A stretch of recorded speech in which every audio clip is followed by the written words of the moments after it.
আমাদের গত ভিডিওতে আমরা দুটো রৈখিক রূপান্তর নিয়ে শুরু করেছিলাম। তাদের একটি ছিল রৈখিক রূপান্তর বা লিনিয়ার ট্রান্সফরমেশন এস, যা কিনা আর এন থেকে আর এম এ ম্যাপিং ছিল, এবং একইভাবে আমাদের আরেকটি লিনিয়ার ট্রান্সফরমেশন ছিল টি, এটাও আর এম থেকে আর এম এর একটা ম্যাপিং ছিল। এবং আমরা দুটো রূপান্তরের যোগ করার ধারণা সংজ্ঞা দিয়েছিলাম।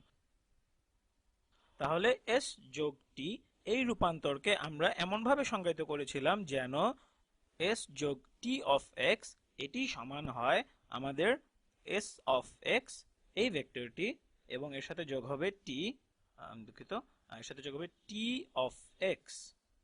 অবশ্যই এই ইনপুট থাকবে আর এন এ এবং এই প্রত্যেক ভেক্টর অবস্থান হবে আর এম এ। আমরা যদি আর এম এ দুটো ভেক্টরকে যোগ করি তাহলে আমরা সেখানে আরেকটি ভেক্টর পেতে পারি, কারণ আর এম যোগের বন্টন সূত্র মেনে চলে। এটা এখনো একটি ম্যাপিং, তাহলে এস যোগ টি এখনো একটি ম্যাপিং, এবং এই ম্যাপিংটি হচ্ছে আর এন থেকে আর এম এ। আমরা আরো বলছি, খেয়াল করো, প্রত্যেক লিনিয়ার ট্রান্সফরমেশনকে আমরা ম্যাট্রিক্স আকারে প্রকাশ করতে পারি। আমরা বলতে পারি এস অফ এক্স সমান কোন একটি ম্যাট্রিক্স এ গুণ এক্স। আমরা আরো বলতে পারি যে আমাদের আরেকটি যে রূপান্তর আছে টি অফ এক্স, এটাও সমান হবে কোন একটি ম্যাট্রিক্স বি গুণ এক্স, এবং উভয় ম্যাট্রিক্সই হবে এম বাই এন ম্যাট্রিক্স।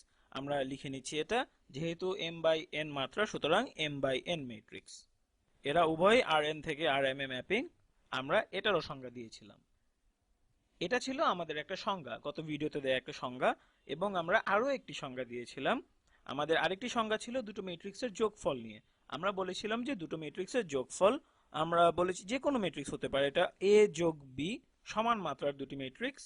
উল্লেখ্য, তাদেরকে অবশ্যই সমান মাত্রার হতে হবে, যেমন এক্ষেত্রে তাদের মাত্রা হচ্ছে এম বাই এন। তাহলে আমরা এর সংজ্ঞায় বলেছি এই যোগফল একটি নতুন ম্যাট্রিক্স হবে যেখানে এর প্রত্যেক কলাম এই দুই ম্যাট্রিক্সের সংশ্লিষ্ট কলামের যোগফলের সমষ্টি হবে। তাহলে এই ম্যাট্রিক্সের প্রথম কলাম হবে আমাদের এ এবং বি ম্যাট্রিক্স দুটোর প্রথম কলামের যোগফলের সমান।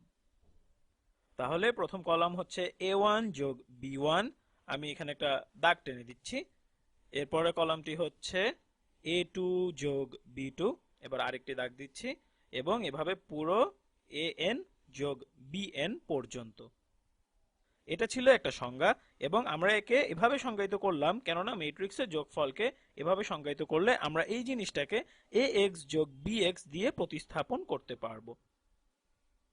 তাহলে আমরা বলতে পারি এখানে সংজ্ঞানুসারে এটার সমান সংশ্লিষ্ট যেই ম্যাট্রিক্সগুলি আছে তাদের সমষ্টি, অর্থাৎ a যোগ b গুণ x। এটাই ছিল আমাদের উদ্দেশ্য। একটি সুন্দর সমীকরণে পৌঁছানোর জন্য আমরা ম্যাট্রিক্স যোগকে এভাবে সংজ্ঞায়িত করেছিলাম। এগুলো আসলে খুব খুব বিমূর্ত আর কি, ব্যাপারটা অনেক অ্যাবস্ট্রাক্ট মনে হতে পারে তোমার কাছে। যাই হোক, এসো একটি আসল ম্যাট্রিক্স যোগ করি, মানে দুটো ম্যাট্রিক্সকে যোগ করি। ধরি আমাদের আছে একটি 2x2 ম্যাট্রিক্স।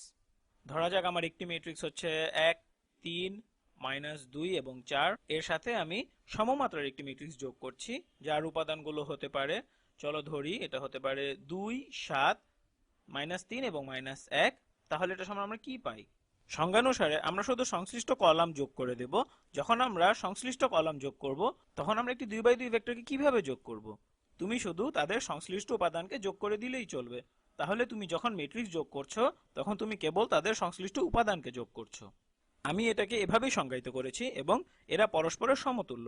এই ম্যাট্রিক্সের প্রথম কলাম হলো এটি, এবং এই ম্যাট্রিক্সের প্রথম কলাম হলো এটি।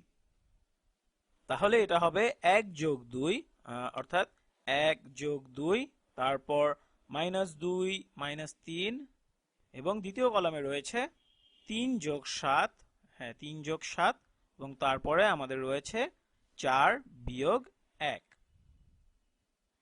তাহলে এটা সমান কি হবে? তাহলে এটা সমান হবে 3 10 -5 এবং 3। এটা তাহলে দেখতে এমন। এমনকি আমাদের সংজ্ঞা থেকেও আমরা জানি যে আমরা সংশ্লিষ্ট কলাম যোগ করব, কিন্তু আসলে কি ঘটলো? আমি শুধু সংশ্লিষ্ট উপাদান যোগ করেছি। আমি 1 এর সাথে 2, 3 এর সাথে 7, -2 এর সাথে -3 এবং 5 এর সাথে -1 কে যোগ করেছি। এটা একদমই সহজ সরল একটা ব্যাপার, কোনো ঝামেলাই নেই। এমনকি আমরা এই সংজ্ঞাকে পুনরায় এভাবেও বলতে পারতাম, ম্যাট্রিক্স A সমান A11, তারপর A12, এবং এভাবে করে পুরো A1n পর্যন্ত। নিচে নামলে এটা হবে A21, এভাবে করে AN1 পর্যন্ত, এবং শেষ পর্যন্ত আমরা এভাবে যেতে থাকলে পাবো AMN। আমরা এটা আগেও দেখিয়েছি। একইভাবে বি ম্যাট্রিক্সের ক্ষেত্রেও হবে B11, B12, এভাবে করে পুরো BN পর্যন্ত। দ্বিতীয় সারিতে B21, এভাবে নিচে নামলে আমরা পাই BM1। আচ্ছা একটু দাঁড়াও, দুঃখিত, আমি এটা M, আমাদের M সংখ্যক সারি আছে, তাহলে আমাদের এখানে এটি হবে BM1। হ্যাঁ, এবং পরেরটি হবে BM2, এভাবে করে পুরো BMN পর্যন্ত। আমাদেরকে একটু এখানে সতর্ক হতে হবে, এরা হচ্ছে N ম্যাট্রিক্স, তাহলে এখানে উভয় ক্ষেত্রেই আমাদের এগুলো হবে M তম সারি। আমি ঠিক করে দিচ্ছি, এরা হচ্ছে M তম সারি। আমরা আমাদের ম্যাট্রিক্স যোগকে পুনঃসংজ্ঞায়িত করতে পারি, অথবা ম্যাট্রিক্স যোগের আরেকটি উপায় হলো, দেখো আমি যদি A যোগ B করি, তাহলে আমি কি করব? আমি শুধু সংশ্লিষ্ট উপাদানগুলোকে যোগ করব। তাহলে এটা হবে, আমি এখানে একটু ভিন্ন রং ব্যবহার করি, এটা সমান হবে A11 যোগ B11, এভাবে নিচে গেলে আমরা পাবো A21 যোগ B21, এভাবে নিচে যেতে থাকলে আমরা পাবো AM1 যোগ BM1। এরপর হবে অবশ্যই A12 যোগ B12, এবং সবশেষে A1n যোগ, আমি একটু পাশে স্ক্রল করে নিই, B1n, এবং এভাবে নিচে এসে হবে AMN যোগ BMN। এই দুটো উভয়ই সমতুল্য সংজ্ঞা, তবে এখানের এটা লিখতে অনেক কম জায়গা লাগে, এবং আমি এটা করতেই বেশি অভ্যস্ত। তাহলে তুমি যদি সকল সংশ্লিষ্ট উপাদানকে যোগ করে দাও, তাহলে ম্যাট্রিক্সের যোগ হয়ে যাবে। এটা আসলে খুবই সহজ, এবং এটা হয়তো তোমাদের নিকট অতীতে শেখা সবচেয়ে সহজ জিনিস। এবার ম্যাট্রিক্সের স্কেলার গুণ, এটাও অনেকটা একই রকমই জিনিস। আমরা এক্স এর একটি রূপান্তরের স্কেলার গুণফলকে সংজ্ঞায়িত করেছিলাম, যেটা আমি গাণিতিকভাবে ভিডিওতে লিখছি, এবং এটা সমান ছিল একটি স্কেলার গুণ এক্স এর সেই রূপান্তর। এটা ছিল একটা সংজ্ঞা, আমরা এখানে চিহ্নিত করে দিই, এটা ছিল একটা সংজ্ঞা। আমরা আরো সংজ্ঞা দিয়েছি যে কোন ম্যাট্রিক্সের স্কেলার গুণফল সমান একটি এমন নতুন ম্যাট্রিক্স যার প্রত্যেক কলাম হলো এ এর সেই কলাম ভেক্টরের গুণফল। অর্থাৎ এটা হবে CA1, পরের কলামটি হলো CA2, এভাবে করে পুরো আমরা আগে যেভাবে দেখেছি সেরকমই CAN পর্যন্ত।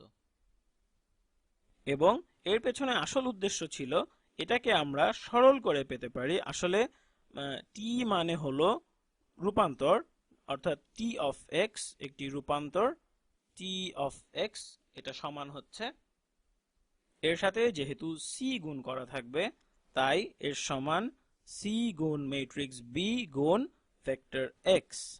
এটা হলো এক্স এর রূপান্তর, এবং এর সমান আমি শুধু একে পরিবর্তন করছি অন্য রূপে, অর্থাৎ একে কলাম ভেক্টরে ভেঙে নিচ্ছি, যেমন আমরা গত ভিডিওতে দেখেছিলাম।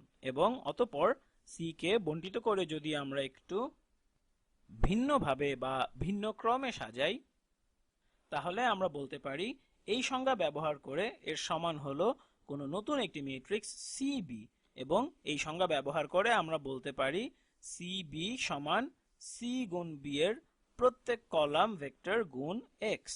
এটাই ছিল আমার উদ্দেশ্য। আমরা একে এভাবে প্রকাশ করতে চেয়েছিলাম একটি নতুন ম্যাট্রিক্স এবং ভেক্টরের গুণফল হিসেবে, কেননা যে কোনো লিনিয়ার ট্রান্সফরমেশনকে এভাবে প্রকাশ করতে পারার কথা, এবং এজন্যই আমরা এই সংজ্ঞায়ন করেছি। এখন আমি তোমাদের দেখাবো এটা সম্ভবত ম্যাট্রিক্সের যোগ থেকেও সহজ।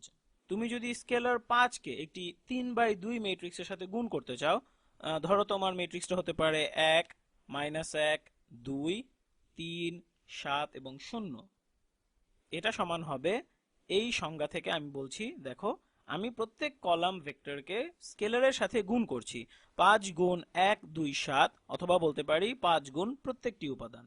5 গুণ 1 সমান হচ্ছে 5, 5 গুণ 2 সমান 10, এবং 5 গুণ 7 সমান 35। এবং এই কলাম সমান হবে 5 গুণ এই কলাম, অর্থাৎ 5 গুণ এর প্রত্যেকটি উপাদান। 5 গুণ -1 সমান -5, 5 গুণ 3 সমান 15, এবং 5 গুণ 0 সমান 0। এটা এতই সহজ।